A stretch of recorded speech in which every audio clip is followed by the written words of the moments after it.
Assalamualaikum warahmatullahi wabarakatuh. Perkenalkan, nama saya Ardian Saputra dengan NPM 2042200055. Di sini saya membuat video pembelajaran yang bertemakan tematik kelas 5, tema 8 lingkungan sahabat kita, subtema 3 usaha pelestarian lingkungan pembelajaran IPS.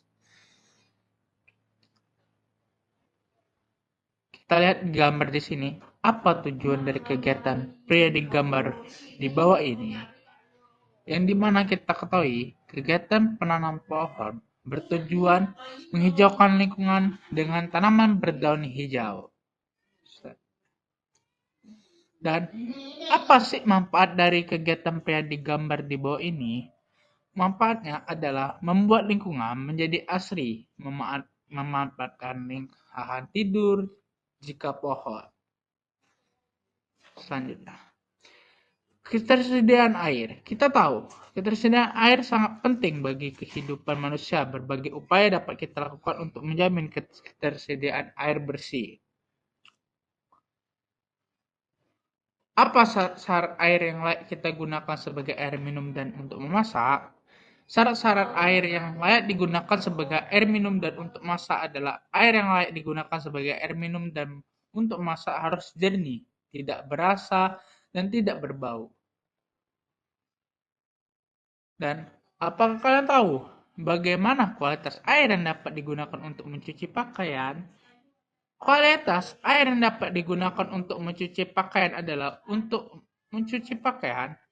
Air yang digunakan harus jernih serta dapat melarutkan kotoran dan sabun. Dan bagaimana kualitas air yang dapat digunakan untuk menyiram tanaman? Kualitas air yang dapat digunakan untuk menyiram tanaman itu untuk menyiram tanaman, air yang digunakan sebaiknya tidak mengandung zat kimia berbahaya bagi tanaman, misalnya deterjen. Namun, kita dapat menggunakan air bekas mencuci bahan makanan atau air hujan untuk menyiram tanaman. Next. Air untuk kebutuhan sehari-hari. Apakah kalian pernah merasakan air laut? Bagaimana rasa air laut? Ya, air laut itu terasa asin. Jika kamu berenang di pantai dan terpercik air laut, kamu akan mengetahui bahwa air laut itu terasa asin. Sebagian besar, 97%, air yang menutupi planet bumi ini berupa air laut. Air laut tidak bagus untuk diminum. Air laut juga tidak dapat digunakan dalam kebanyakan industri dan keperluan rumah tangga. Untunglah, 3% air di dunia berupa air segar, yaitu air yang tidak asin dan dapat digunakan untuk minum, memasak, dan mencuci. Persyaratan air bersih meliputi 3 komponen, yaitu persyaratan secara fisik, secara kimia, dan kandungan mikroba yang terdapat di dalamnya. 1. Persyaratan secara fisik. Yang pertama itu adalah tidak keruh, yang kedua adalah tidak berwarna apapun, tidak berasa apapun, tidak berasa apapun, tidak berbau apapun, suhu antara 10 sampai 25 derajat Celcius ataupun sejuk. Yang kedua adalah syarat kimiawi, yaitu adalah tidak mengandung kimiawi yang mengandung beracun, tidak mengandung zat-zat kimiawi yang berlebihan, cukup yodium, dan pH atau derajat kesamaan air antara 6,5 sampai 9,2. 3. Syarat mikrobiologi. Tidak mengandung kuman-kuman penyakit seperti disentri, tipus, dan kolera.